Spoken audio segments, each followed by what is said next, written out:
Mopping floors. These are the do's and don'ts. We're going to discuss these today. Hi there, I'm Angela Brown and this is Ask a House Cleaner. This is a show where you get to ask a house cleaning question and I get to help you find an answer.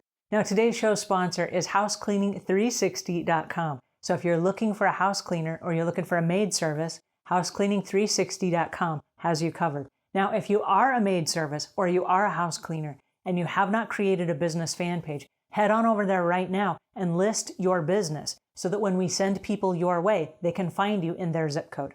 Alrighty, now on to today's show, which is from a girl. I'm going to read to you her email because she wants to know about mopping floors and the do's and don'ts. She says, "Hi Angela, great advice. And speaking of mopping floors, I prefer to do it on my hands and knees. But like you said, it's not something that's for every house cleaner depending on the individual.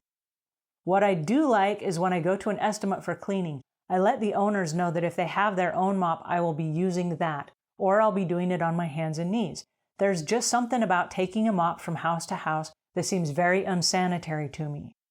I personally would not like a mop that was used in someone else's home, and many other homeowners feel the same."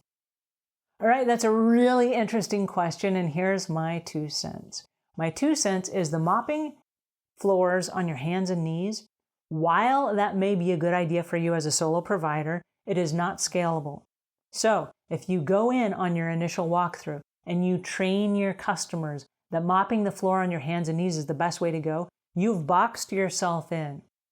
Now as you get older and your back goes bad or your knees go bad and you are not able to do it, you become less efficient and less effective in their eyes because now you cannot do what you sold them on. So be careful what you sell the customer, because they have very long memories and they tell all their friends. Okay, the next part about that is it's not scalable. So if I am the house cleaner and I only mop the floors on my hands and knees, yay, good for me, I'm different than everyone else, it's not scalable. So as I hire employees, unless the employees are physically able to do the floors on their hands and knees and they agree to do that, it's not scalable, okay? They're going to come in and go, no, I'm going to use a mop. And for all valid and very good reasons, they should use a mop.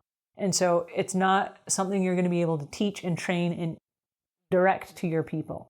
So I don't recommend the cleaning floors on your hands and knees for most scenarios. Now, like I said, if you're a solo cleaner and you're only ever going to be a solo cleaner, and that's the way you want to do it, that's up to you. Now, as far as taking a mop from house to house, most mops and steamers have pads that come on the bottom that touch the floor. It's the thing that goes from the mop or the steamer that touches the floor. It's the soft thing in between. Now, most of those come right off and they go in the washing machine. And if you run those on a hot cycle with the right type of soap, you can sanitize those and get those pretty clean. Now, if you feel that every customer needs their own mop, and I know exactly where you're coming from because I was also one of those house cleaners. For years, when I would go to a customer's home, I did not want to be toting around my mop. And so what I did was this. On the initial clean, most companies will charge a little bit more or double the price for an initial clean. You haven't cleaned their house before. It's going to take you a longer amount of time. You don't know where everything is. You don't know how long it's been cleaned since the tops of the door jambs and the window sills and all these things have been cleaned. So it's going to be a deeper clean. As you do that deeper clean and you're charging more money, that's a great time to build in the price of a mop. So show up to that brand new customer's house with a brand spanking new mop and leave it at your customer's house.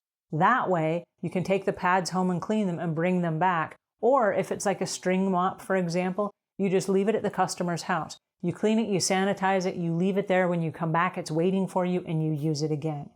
Now it's already built into the cost. So the customer thinks of it as a gift. I would not bill them separately for it and say, oh, well, I'm going to charge you for these extra cleaning supplies, because they might already have a solution that they think is perfect. But if it's not your preferred mop or your preferred style of mop or whatever it is, and you know that the one that you use gets everything cleaner, leave them with a mop of your own.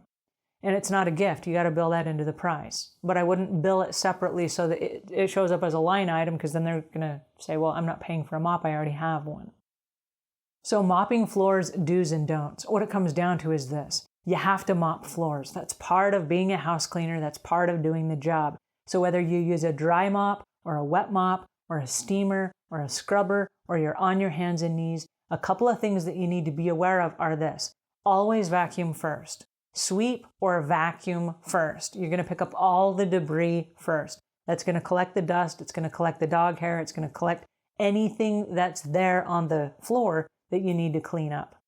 Then you're going to come in with your mop or your steamer or whatever your process is, because there are a bunch of different processes based on the different types of flooring. Whatever the process is, you're going to come in and you're going to mop the floors so the floors are clean and tidy behind you. As you leave the house, that might be the very last thing you do as you mop your way out of the house. If there's anyone in the house, another do and don't, let them know the floor is wet. Oh, hey, by the way, the floor is wet. Some people carry around these little foldable pop-up things that say, hey, watch your step. That's fine as well. If you're the only one in the house, that's not necessary. But let your customers know, your kitchen floor is wet. I don't want you to slip. All right, those are a few do's and don'ts for today. And until we meet again, leave the world a cleaner place than when you found it.